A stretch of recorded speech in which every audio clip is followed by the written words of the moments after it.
Obrigado, pastor Vinícius. Boa noite, gente.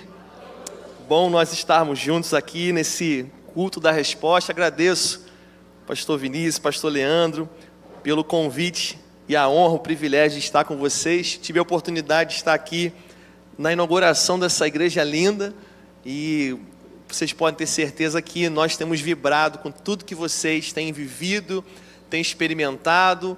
O terceiro culto agora, daqui a pouco, o quarto, e a gente vai avançando para a glória do Senhor. Irmãos, nós recebemos para esse mês agora, de abril, um direcionamento da nossa sede, que é o Casa de Fé, E eu perguntei para o Alfredo, tem algum tema? Eu falei, pastor, o tema é livre. Então, por que não falarmos dentro dessa vertente do Casa de Fé, para que realmente a gente possa cada vez mais colocar lenha nessa fogueira, porque no ano passado eu tenho certeza que vocês viveram algo lindo com o Senhor, de pessoas que foram alcançadas pelo amor de Deus. Lá na Tijuca a gente teve tantos testemunhos de pessoas que foram alcançadas com o amor de Jesus nas casas, e hoje pessoas que ministraram Casa de Fé no ano passado já são líderes de célula, e é uma ferramenta muito poderosa de evangelização. E hoje eu quero falar sobre isso com você. E compartilhar com você a história de 4 amigos, que a Bíblia narra, que eles foram até Jesus, não para pedir algo para eles, mas para pedir algo pelo seu amigo. Então eu queria convidar você, por gentileza, que você abrisse a sua Bíblia no Evangelho de Marcos, no capítulo 2, no verso 12, Marcos capítulo 2, nós leremos aqui dos versos 1 ao 12, eu estou usando aqui a versão NVI, de repente se ficar aí um pouquinho diferente da sua, são sinônimos, mas a essência é exatamente a mesma. O culto da resposta, eu acho maravilhoso esse culto no meio da semana, porque é igual o celular, irmãos. Você vem domingo para a igreja, você bota para carregar seu celular espiritual, suas baterias espirituais, e quando chega na quarta, a bateria já tá fraca, E aí é um culto para dar um gás para você chegar no domingo. Acredito que ninguém aqui tem um celular poderoso que carrega no domingo a bateria e dura até o outro domingo, Não tem, irmão, não existe isso. Então, venha para o culto da resposta, porque é uma oportunidade que você tem de trazer um convidado, um visitante, e de carregar a sua bateria espiritual. Mas quem achou aí, diga amém, irmãos. Amém. Glória a Deus. Você que trouxe a sua Bíblia de papel, levanta a sua Bíblia de papel aí. Olha aí a espada, é a espada do Espírito, a palavra de Deus. Ih, pastor, não trouxe hoje a minha Bíblia de papel não, mas eu trouxe o aplicativo de celular. Levanta aí o aplicativo que você que usou. Legal, é o canivete. Pastor? Corta também, mas não chega a ser uma espada, mas é um canivete, está cortando, está valendo, vamos usar. Vamos lá, Marcos capítulo 2, verso 1. Poucos dias depois, tendo Jesus entrado novamente em Cafarnaum, o povo ouviu falar que ele estava em casa. Então muita gente se reuniu ali, de forma que não havia lugar nem junto à porta. E lhes pregava a palavra. Vieram alguns homens trazendo-lhe um paralítico, carregado por 4 deles. Não podendo levá-lo até Jesus, por causa da multidão, removeram parte da cobertura do lugar onde Jesus estava, através de uma abertura no teto, baixaram a maca em que estava deitado o paralítico. Vendo a fé que eles tinham, Jesus disse ao paralítico: Filho, os seus pecados são perdoados. Estavam sentados ali alguns mestres da lei, raciocinando em seu íntimo: por que esse homem fala assim? Está blasfemando? Quem pode perdoar pecados a não ser somente Deus? Jesus percebeu logo em seu espírito que era isso que eles estavam pensando e lhes disse: por que vocês estão remoendo essas coisas em seus corações? Que é mais fácil dizer ao paralítico: os seus pecados estão perdoados? Ou levante-se, pegue a sua maca e ande? Para que vocês saibam que o Filho do Homem tem na terra autoridade para perdoar pecados, disse ao paralítico: eu lhe digo, levante-se, pegue a sua maca e vá para casa. Ele se levantou, pegou a maca e saiu à vista de todos. Estes ficaram atônitos e glorificaram a Deus, dizendo: nunca vimos nada igual. Meus amados irmãos, qual é o pano de fundo aqui nessa leitura? Jesus está pregando em um local chamado Cafarnaum. Cafarnaum é uma cidade situada às margens do Mar da Galileia. E Cafarnaum foi a base do ministério de Jesus durante um bom período que ele esteve ministrando ali. E o que eu acho mais interessante é que Jesus, ele se estabeleceu ali como uma base e ele era muito conhecido na região. O texto diz, logo que a gente começa a ler o verso 1, que as pessoas descobrem que Jesus estava naquele local e elas começam a ir até Jesus. Jesus está dentro de uma casa, as pessoas começam a ir, ficam sabendo, os WhatsApp começam a receber ali, chegar, Jesus está na casa tal, número tal, vai lá, e a casa foi enchendo, e vocês podem ter certeza que esse relato bíblico, desses 4 amigos, é uma das histórias mais inspiradoras da Bíblia. E talvez você diga, mas por quê? E eu vou te dizer, porque esses 4 homens, eles não foram até Jesus para pedir algo para eles, mas para pedir algo por alguém. Às vezes nós somos um pouquinho egoístas, pensamos só no nosso umbiguinho, mas esses homens aqui, eles nos dão uma aula do que é amor ao próximo. E a atitude desses 4 amigos nos ensina que a fé em Jesus, ela pode transformar vidas. E por isso o tema do nosso bate-papo de hoje aqui hoje é a fé que transforma vidas. Mas eu queria te pedir para que você falasse para o irmão que está do seu lado, diga para ele assim: a sua fé transforma vidas. Como o pastor Alfredo orou aqui em alguns momentos, quando você vem ao altar orar, clamar, às vezes você não vem nem orar por você, mas você vem orar por uma pessoa. Declarar diante do altar aqui, depositar as suas lágrimas, a sua fé,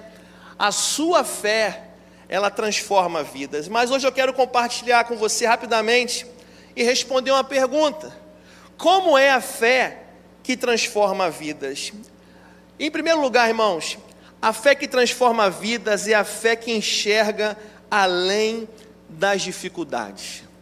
Esse texto que nós lemos, ele narra que esses amigos estão levando o seu amigo paralítico, cada um numa extremidade, carregando uma cama, uma maca no meio da rua, e eles enxergam uma grande dificuldade. Que dificuldade é essa? A casa estava cheia. O texto diz que não havia possibilidade de entrar. Estava lotado até perto da porta. Isso me faz lembrar quando eu trabalhava na Praça Mauá, quando jovem. E eu me lembro uma vez, pastor Vinícius, que eu peguei o Caxias Praça Mauá, e eu era muito jovem, eu levava marmita dentro da minha bolsinha. Só que ao invés de deixar o garfo e a faca no trabalho, todo dia eu levava o garfo e a faca para casa. Eu lembro um dia que eu entrei no Caxias Praça Mauá e eu fui o último. E quando o motorista fechou a porta de trás, eu fui enlatado ali, E aí, irmão, naquele espreme ali, eu tentando me ajeitar, teve uma hora que eu fui coçar a perna, e quando eu fui colocar a perna no lugar, já tinham pego o meu lugarzinho para botar meu pé. E daqui a pouco um camarada bateu no meu ombro e falou assim: irmão, teu garfo está pendurado aí. O garfo espetou a bolsa e estava pendurado o garfo. Irmão, depois daquele dia, nunca mais eu levei marmita na vida. Que vergonha!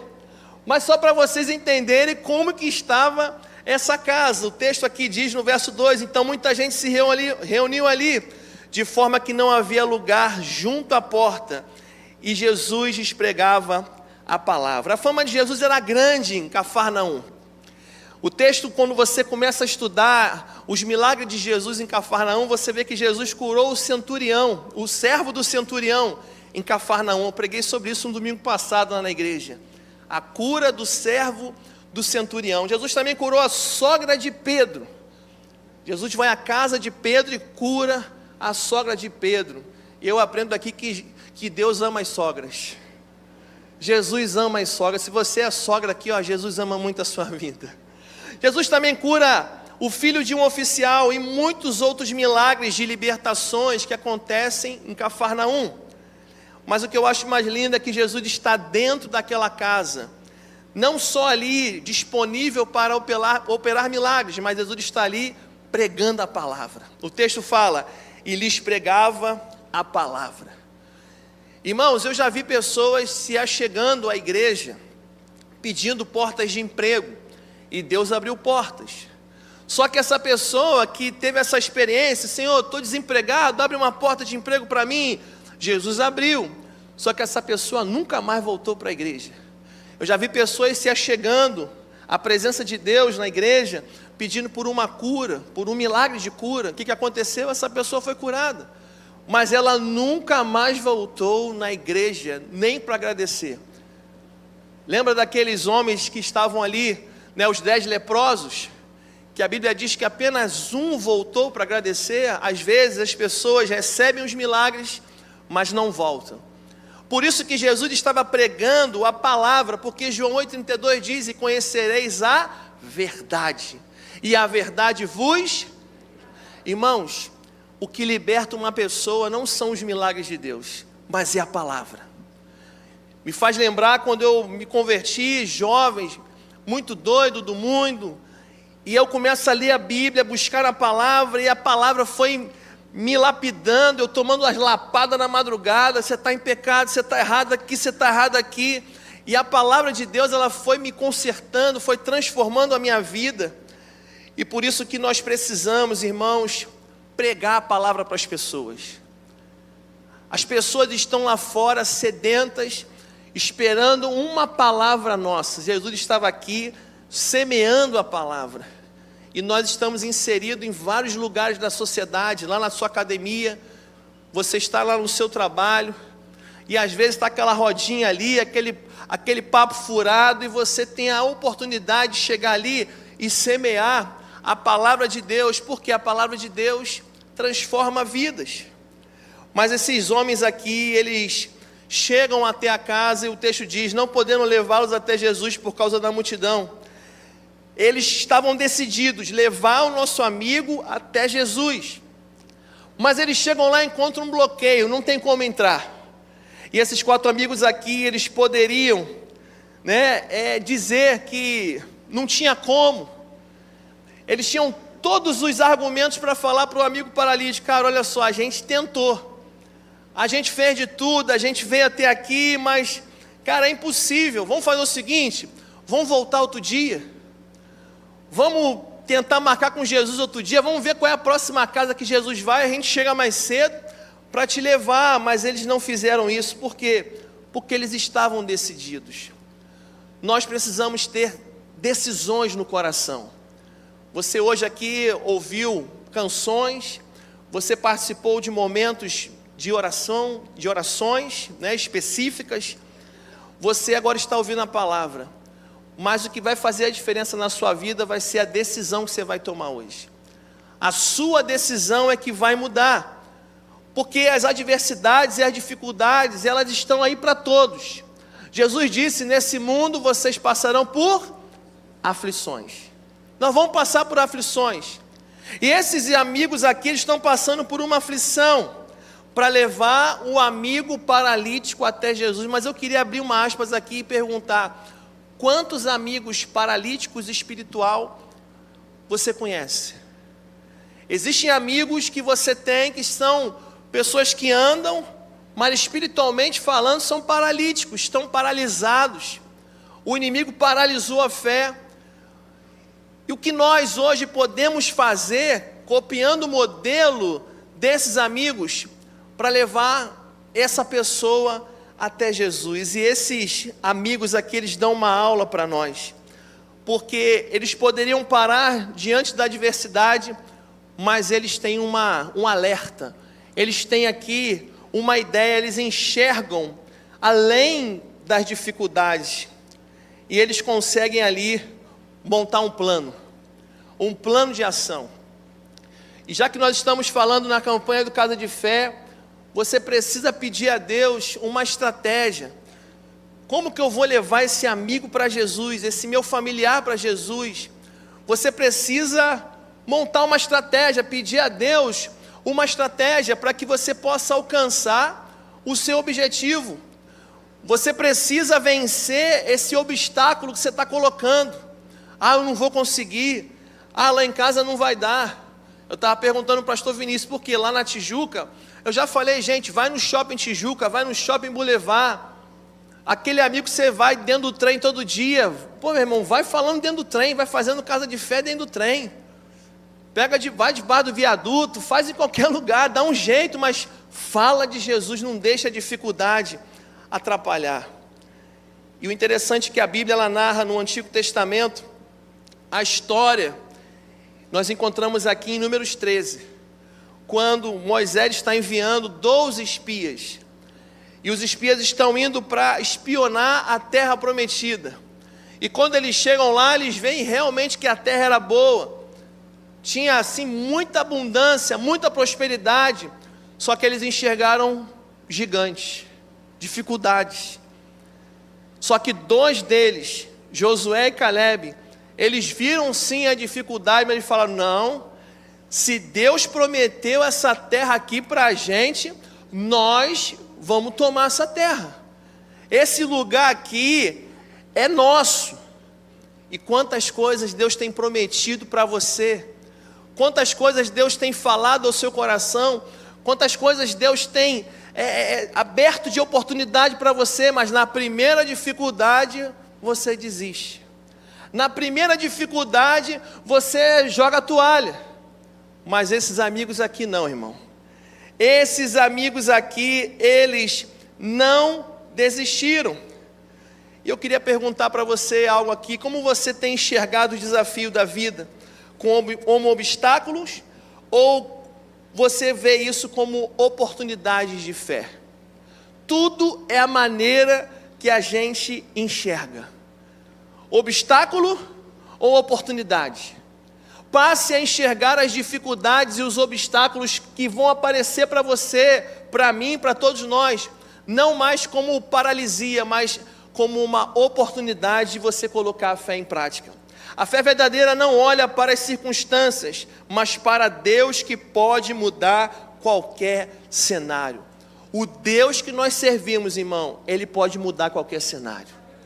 Ele pode mudar o cenário que você está passando hoje, de desemprego, de enfermidade, de divisão dentro de casa. Seu filho saiu de casa, foi para as drogas, seu marido saiu de casa, fez as trouxas e foi embora. Deus pode mudar esse cenário. Não aceite essa realidade na sua vida. Mas em segundo lugar, irmãos, como é a fé que transforma vidas? É a fé que nos leva à ação. A fé que transforma vidas é a fé que leva à ação. O texto diz que esses amigos, eles enxergam além das dificuldades, mas eles não ficam paralisados.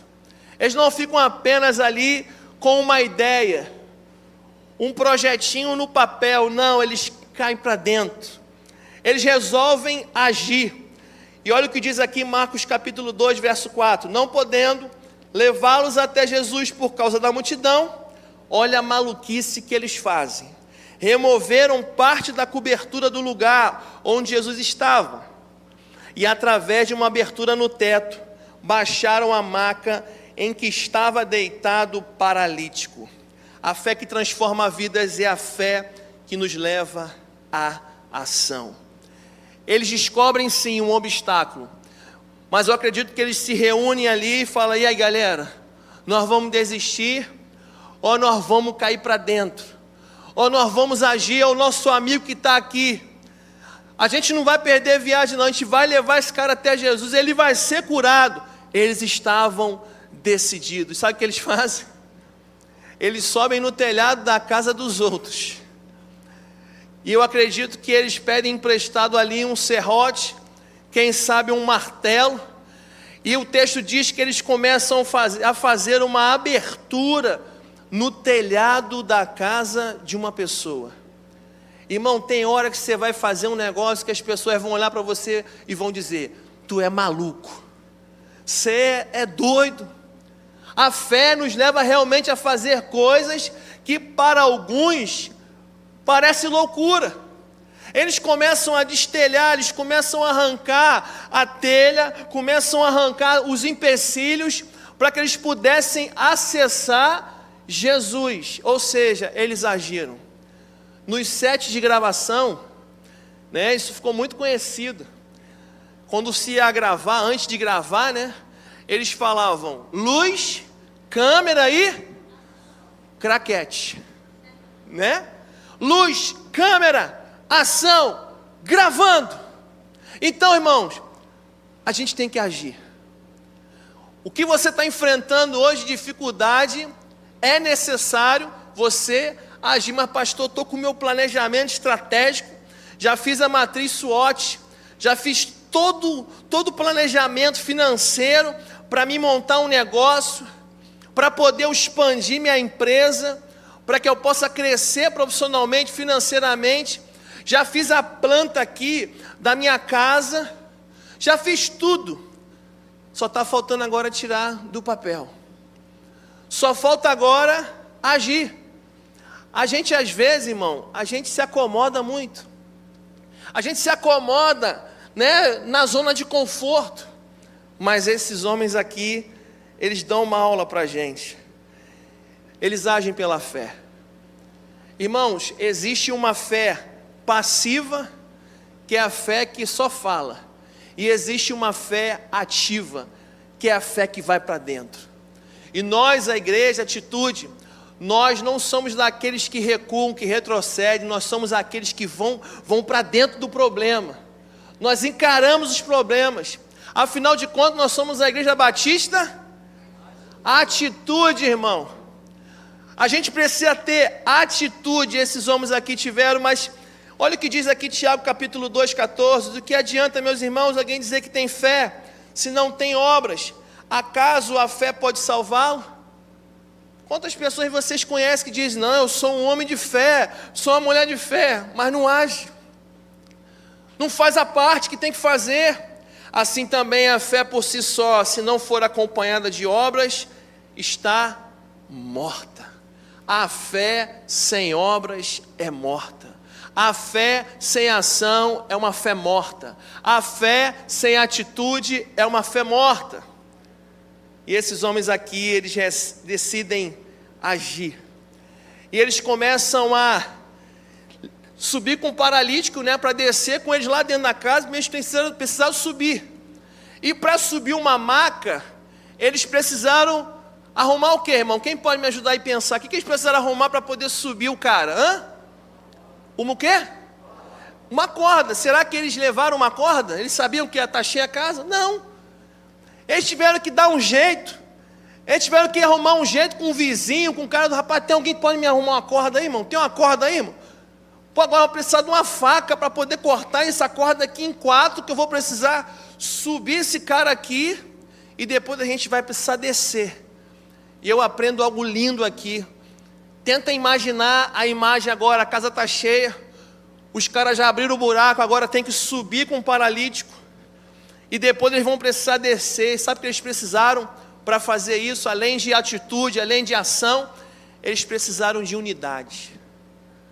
Porque podia acontecer desse cara que está aqui na ponta, puxar mais rápido do que o que estava ali, e o paralítico ia cair, irmão. O cara já estava paralítico, ia ficar todo quebrado. E eles trabalharam em unidade. Sabe o que eu aprendo aqui, irmão? Que a nossa unidade gera milagres.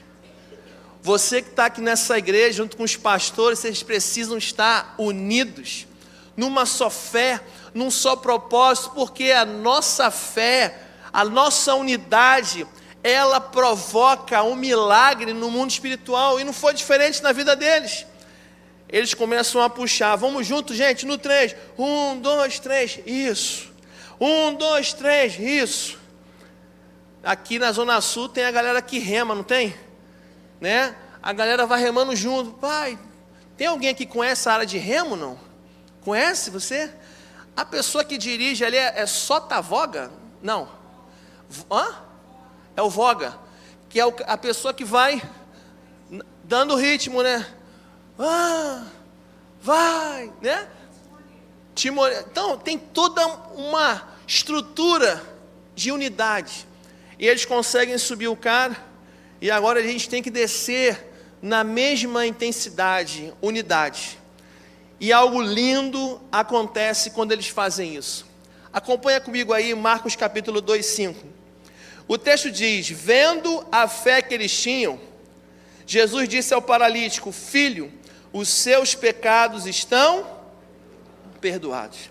Eu acho lindo isso aqui, porque o texto fala, vendo a fé que eles tinham. Eu pergunto para vocês, Jesus viu a fé de quem? Dos amigos. Eles estão descendo lá o paralítico, Jesus olha para o alto, vê 4 camaradas decididos, levando uma pessoa até Jesus. O milagre não era para eles, era para o paralítico.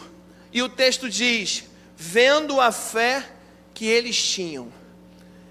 É importante a gente saber que Jesus, ele observa a nossa fé. Deus enxerga aqui hoje seu coração, sua atitude de estar aqui hoje. Talvez você foi tentado a não estar aqui. Talvez hoje você saiu do trabalho, você está cansado, com sono, meio quebrado, dormiu tarde, acordou muito cedo, a batida do final de semana foi forte, a semana já começou intensa e você foi tentado a não estar aqui. Irmão, valeu a pena você vir aqui hoje, sim ou não? A nossa fé está sendo fortalecida no Senhor, e Deus enxerga a nossa fé, assim como Ele enxergou a fé, a ousadia, a atitude desses 4 amigos, Ele enxerga também a nossa fé. A Bíblia diz, vendo a fé deles. Isso mostra que a fé não é apenas algo interno, ela é visível através das nossas atitudes. Não adianta a gente ficar falando que a gente tem fé, não adianta colocar uma camisa bonita, escrito fé, se a gente não age, se a gente não tem atitude. A fé que transforma vidas é a fé que nos leva à ação. E eles agiram com ousadia, carregaram um homem, desceram um homem, arrancaram o telhado, se orquestraram direitinho, e esse exemplo agora serve muito bem para o nosso casa de fé, porque esses homens se esforçaram, eles se dedicaram, e nós nessa correria louca de trabalho, faculdade, tem que pagar conta, a gente acaba se esquecendo do próximo. E a pergunta de Deus aqui hoje para todos nós é: qual é o esforço que a gente vai fazer para levar um amigo para Jesus? Qual é o esforço que a gente pode fazer para a gente pegar um amigo paralítico espiritualmente falando e fazer de tudo para levar ele para Jesus? A gente só precisa fazer um encontro uma vez por semana, 40 minutinhos, tomar um café ou um cappuccino e comer um bolinho ali, uma torradinha, um misto quente, passar um vídeo e depois bater um papo. Irmão, em 30, 40 minutos você resolve. Mas para que isso aconteça, a gente vai precisar de esforço, a gente vai precisar de atitude. Eu queria hoje pedir para que você pensasse nisso. Eu tenho conversado com o nosso povo da Tijuca, gente, vamos fazer nossa parte. A fé, a nossa fé, ela pode transformar vidas. Vamos pensar um pouquinho no próximo também. Vamos pensar um pouquinho nas pessoas que estão lá fora sofrendo. Vamos pensar um pouquinho nas pessoas que estão sem a presença de Jesus. Um lar sem a presença de Deus é um lar triste. É um lar que não tem ali a alegria do Senhor. É um lar que enfrenta desafios. São famílias destruídas. São famílias que estão sofrendo, e a cura está com a gente. Nós temos a oportunidade de mudar a vida de pessoas. A fé que transforma vidas exige atitudes concretas. Mas eu queria que você imaginasse agora um carro cheio, um tanque cheio. Imagina agora, você tem um carro, o tanque está cheinho, né? Está abarrotado, a gasolina cara que está. Andar com o tanque cheio hoje, irmão, é só coisa para rico, né? Ostentação, andar com o tanque cheio. Mas se você não girar a chave, o carro não vai sair do lugar, irmão. Você sentar no carro ali, o tanque está cheinho, glória a Deus, aleluia, mas se tu não virar a chave e pisar no acelerador, não vai acontecer nada, o carro não vai sair do lugar. E assim também a nossa fé, se não colocarmos em prática, nunca veremos o agir de Deus em nossas vidas. O que Deus tem colocado diante de você, mas que ainda não foi transformado em ação, pensa agora. O que Deus tem colocado no teu coração sobre a sua vida profissional, sobre a tua vida financeira, sobre o seu ministério, sobre liderar uma célula? O que Deus tem colocado no seu coração e que você fica colocando o tempo inteiro para segundo plano, empurrando com a barriga? Irmão, faça como a nossa irmã Nelise. Recebeu o desafio, tomou um baque, meu Deus, como é que vai ser isso? Mas ela encarou, ela virou a chave. Ela virou a chave e acelerou, e hoje está feliz, liderando uma célula com o esposo, na casa dela. É uma experiência maravilhosa, poder cuidar de vidas, pastorear vidas. Será que estamos esperando o momento perfeito para agir, enquanto Deus espera que demos apenas o primeiro passo? Às vezes a gente fica esperando o melhor cenário, o momento perfeito. Não, deixa as coisas organizadas, deixa eu primeiro pintar o apartamento, comprar um sofá novo, comprar uma cama nova, comprar uma televisão nova, aí depois eu vou aceitar uma célula na minha casa. Sabe quando vai acontecer isso? Nunca. Não espere o cenário perfeito para você avançar na sua vida profissional. Não espere o momento perfeito para você realizar um sonho, para você avançar em qualquer área da sua vida. Não. Ação, irmão, ação. Isso me faz lembrar um exemplo prático da mulher do fluxo de sangue. Diz a palavra que ela estava há 12 anos vivendo uma enfermidade, uma hemorragia. Há 12 anos perdendo sangue. Já tinha perdido todos os seus recursos, já tinha gastado todo o seu dinheiro, que o texto diz, até que ela observa uma oportunidade. Ela ficou sabendo que Jesus ia passar e ela fala: eu vou montar um plano, eu vou partir para a ação agora. Agora é hora de agir. Eu vou tocar na orla das vestes. Eu não quero quebrar as regras. Eu não posso tocar em Jesus, porque eu posso deixar ele impuro, mas a lei não diz que eu não posso tocar na roupa. Eu vou tocar na orla, na gola das vestes. E ela entra no meio da multidão, e ela está decidida. Ela parte para a ação e ela toca na orla das vestes. E quando ela toca, quando ela parte para a ação, Jesus para. E Jesus diz: opa, para tudo, alguém me tocou. Alguém me tocou. E os discípulos dizem: mestre, todo mundo está te tocando, está todo mundo te esmagando. Não. Alguém me tocou diferente, porque de mim saiu virtude. A nossa ação, a nossa atitude toca o coração de Deus. A virtude sai, a resposta do céu, do trono desce, irmão. Parte para a ação, irmão. Faça como esses amigos. A fé que transforma é aquela que nos faz sair da zona de conforto. Fala para o irmão que está ao seu lado, mas fala com muito carinho. Fala assim: irmão, sai da zona de conforto. Tem que falar com carinho, irmão. Fala mais uma vez com muito carinho. Fala assim: saia da zona de conforto. Mas existe aqui uma terceira e último lugar. Eu quero responder essa pergunta: como é a fé que transforma vidas? É a fé que produz transformação completa. O texto diz aqui: vendo a fé que eles tinham, Jesus disse ao paralítico: filho, os seus pecados estão perdoados. Quando aquele paralítico foi colocado diante de Jesus, algo extraordinário aconteceu, mas o tratamento, ele não aconteceu de fora para dentro, mas ele acontece de dentro para fora. O paralítico desce, todo mundo está vendo que o cara é paralítico, inclusive Jesus, mas Jesus diz para o cara: filho, os seus pecados estão perdoados. Jesus estava muito mais preocupado com a sua alma, com o seu coração, com a sua salvação, do que a cura física. Jesus se preocupa com a alma daquele homem. Jesus começa perdoando os seus pecados. Isso nos ensina que o maior milagre não é físico, mas espiritual. Talvez você esteja aqui hoje e não tenha acontecido ainda o que você veio buscar nessa igreja, nesse lugar. Pagamento de uma dívida alta, a reconciliação do seu casamento. Você ainda não recebeu, vim para Jesus, para a igreja, mas eu ainda estou doente. Mas você está curada na sua alma. Você está curado lá dentro. Seu nome está escrito no livro da vida, irmão. Primeiro é lá dentro.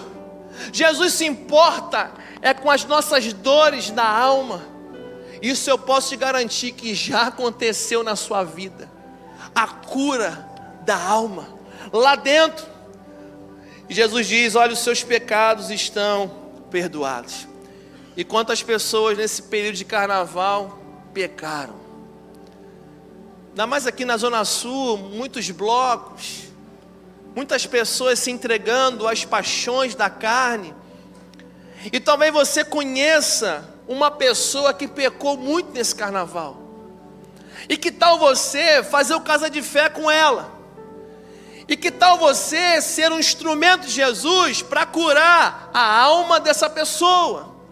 E que tal você ser um instrumento de Jesus para transformar a vida dela ou dele?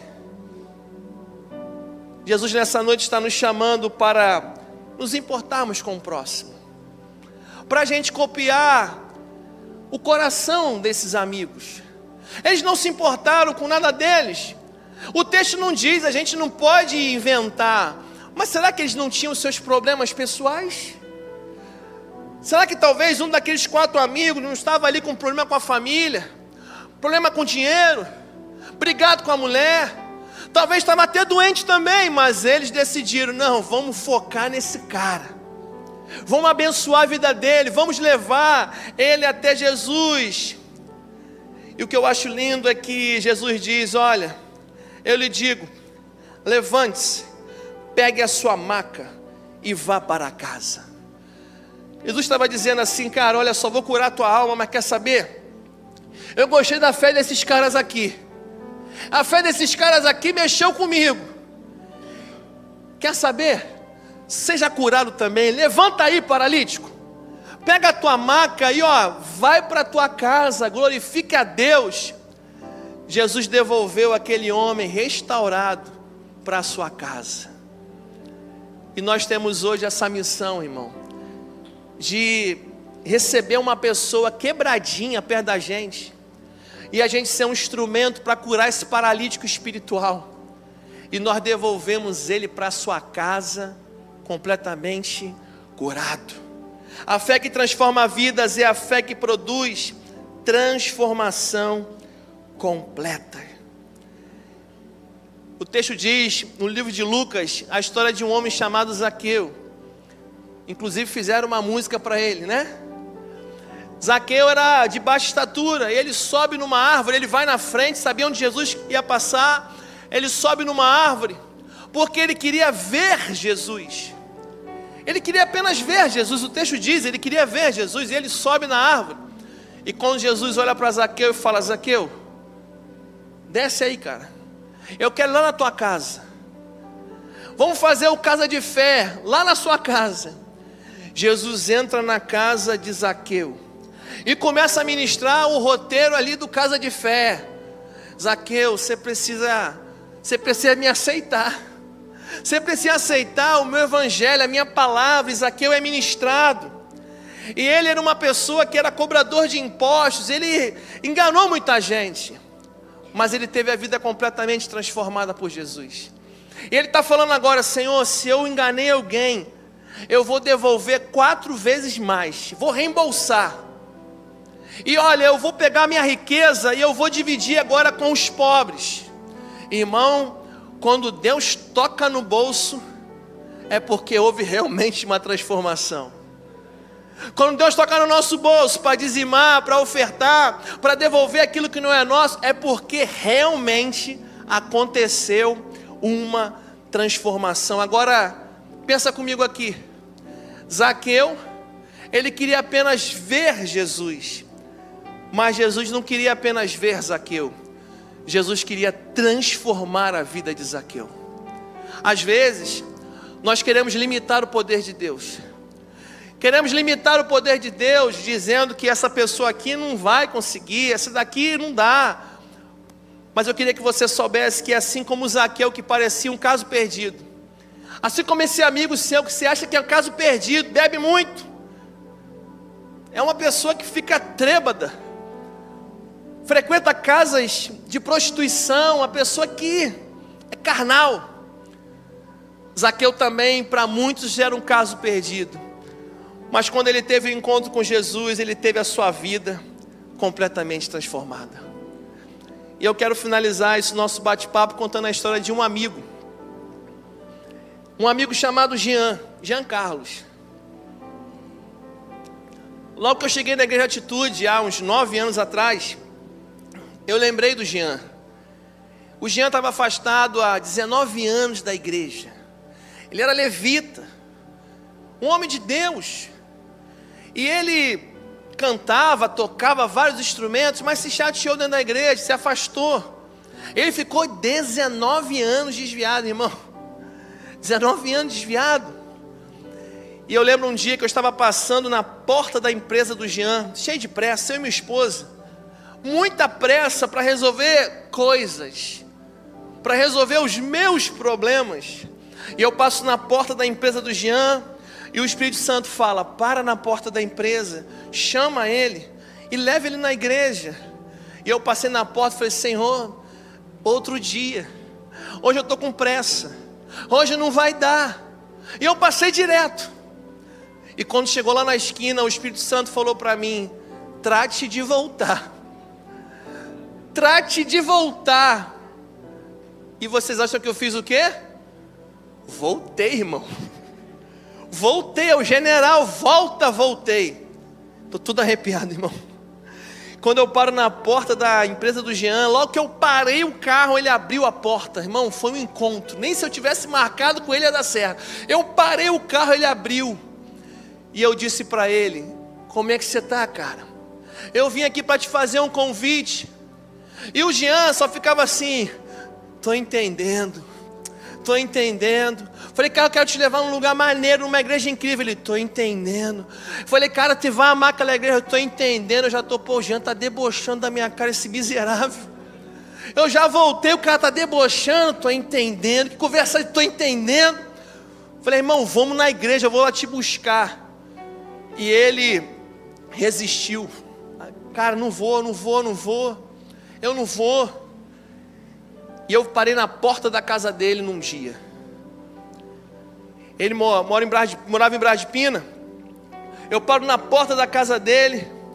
No domingo falo: ó, se arruma todo mundo que eu vou parar aí pra gente ir pra igreja. E tinha um detalhe, era mês de janeiro. E no mês de janeiro ele trabalhava muito o ano todo. E chegava no mês de janeiro, ele entrava em depressão. Ele tinha síndrome do pânico. Ele não dirigia, ele não fazia nada. Ele entrou num dos túneis aqui da Zona Sul e ele parou, empacou. Teve que chamar o irmão para ir lá poder pegar o carro, um carrão, um cara próspero. Janeiro era certo, todo mês de janeiro, depressão, síndrome do pânico. E o período que eu chamo o Jean para ir na igreja era o mês de janeiro. E ele não está dirigindo. E eu paro na porta da casa dele com o meu carro. Meu carro é um carro popular, pequeno, a família dele é grande. E eu falo pro filho dele: pega a chave do carro do teu pai. Ei, tio, meu pai não está dirigindo. Obedeça a seu tio. Obedeça a seu tio. Eu peguei e eu sentei no banco do carona, coloquei todo mundo dentro do carro e ele desce por último. E aí quando ele sai na porta da casa, ele: pô, você não vai fazer isso, eu não estou dirigindo. Eu falei: hoje você vai dirigir. Não estou dirigindo. Eu falei: hoje você vai dirigir, eu serei o melhor copiloto do mundo para você. Senta aí, cara, vamos embora. Nós vamos para a igreja, vamos recomeçar. Com muito custo ele entrou. E foi difícil para jogar a primeira. Ele saiu, irmão. Fiz uma oração, vamos embora, cara. E a gente foi conversando, batendo papo com a família. Irmão, para a glória do Senhor, o Jean foi para a igreja, atitude. O pastor Josué está pregando.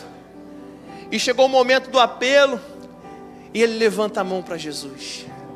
Ele se reconcilia com Jesus depois de 19 anos afastado. E a gente volta para casa feliz. Mas naquele mesmo dia a gente foi para o shopping. Ele e a esposa estavam brigados, não tinham nem mais aliança, moravam juntos, mas já não estavam mais casados. Falei, hoje é dia de você se reconciliar com a sua esposa. Não dá para comprar uma aliança, mas vai na lojinha lá da igreja, vamos lá na livraria, compra um cordão, compra alguma coisa para simbolizar o recomeço. Ele foi. Fomos para o Shopping Américas ali, na praça de alimentação, almoçamos. E depois eu falei, cara, agora é a hora. Chegou o teu momento do teu discurso. Ele parou tudo, parou a família toda. Gente, então, eu quero hoje falar com a minha esposa, Dani. Você quer casar comigo de novo? E aí aquela pilha, o pessoal aplaudindo, e ele se ajoelha, pega o cordão e coloca ali no pescoço dela, e eles se reconciliam. E nós começamos a discipular esse casal, cuidar desse casal. Começamos ali a trabalhar o coração deles, e eles se tornaram líderes de célula. Abriram uma célula na casa deles. E agora, irmão, vamos lembrar, o Jean, ele era o quê? Desviado. E desviado conhece muitos desviados. A célula foi enchendo de desviados, gente afastada, gente que não conhecia Jesus. E quando foi ver, a célula estava lotada, 40 pessoas. E o Jean pregando, ganhando gente para Jesus. E agora já eram 3, 4 carros de caravana saindo de Brás de Pina para ir para Barra. E gente aceitando Jesus, se reconciliando com Jesus. Um discípulo amado. Até que teve um dia que eu falei, cara, vamos para o culto hoje de manhã. E depois a gente vai lá para casa, porque eu estou com saudade de estar com vocês. Vou preparar para vocês um prato que eu sei que vocês gostam, que é a picanha fatiada com queijo. Na época que a picanha estava barata. Preparei a picanha com queijo. A gente comeu a picanha, tomamos um sorvetinho, batemos um papo, passamos a tarde juntos. E ele foi embora para a casa dele com a esposa, felizes. Na outra semana seguinte, eu ligo para ele, como é que você está, cara? Ele falou, cara, não estou legal, eu estou doente. Como assim, cara? Cara, eu não estou legal, eu estou doente, não estou com fome, não estou comendo direito. Orei com ele pelo telefone, cara, estamos juntos em oração. Na outra semana eu ligo para ele, como é que você está? Ele falou, cara, amigo, eu piorei, eu não estou legal. E eu fui na casa dele. Quando eu chego lá, a cama dele, que era no segundo andar, né, o quarto, a cama dele estava na sala, ele estava já fraco. Já tinha perdido mais de 10 quilos. Estava meio apático, meio esverdeado. Falei, cara, esse cara não está legal, tem alguma coisa estranha. E nós oramos ali, falamos, mas a gente tem que ir no médico, fazer os exames. E aí descobriu que ele estava com um câncer no estômago. Um câncer agressivo. Já estava um tempo, mas ele não sabia, ele estava bem. E vai para exame, vai para médico e se movimenta. E na semana seguinte ele é internado. E ele perdeu mais peso ainda. E na outra semana, o meu amigo, meu discípulo, ele partiu para Jesus. Ele partiu, irmão. E aí a notícia chega, você tem que ir no hospital para reconhecer o corpo. A família está ali em choque. E a gaveta se abre e eu estou ali e abre ali aquele lacre, aquele zíper. E quando eu olho para ele ali, gelado, o Espírito Santo fala para mim, e se você não volta? E se você não volta? O que seria disso agora? Meus amados irmãos, Deus conta com a gente. Deus conta com a gente para a gente povoar o céu. Para a gente levar vidas para Jesus, para a gente transformar pessoas com o nosso amor e com a nossa fé. E o Casa de Fé é essa ferramenta que a gente tem a oportunidade de ganhar pelo menos um Jean. Você tem um Jean na sua vida, você tem um Jean na sua vida, homem, mulher, uma pessoa que Deus vai entregar a você para você pregar o Evangelho, para você ganhar para Jesus. Sabe por quê? Porque a nossa vida é como um vapor de fumaça. Hoje você está aqui comendo picanha, e amanhã você está dentro de uma geladeira fria. Que Deus possa usar a sua vida nessa campanha do Casa de Fé. Que a gente possa ser um instrumento do Senhor. A vida é como um vapor de fumaça.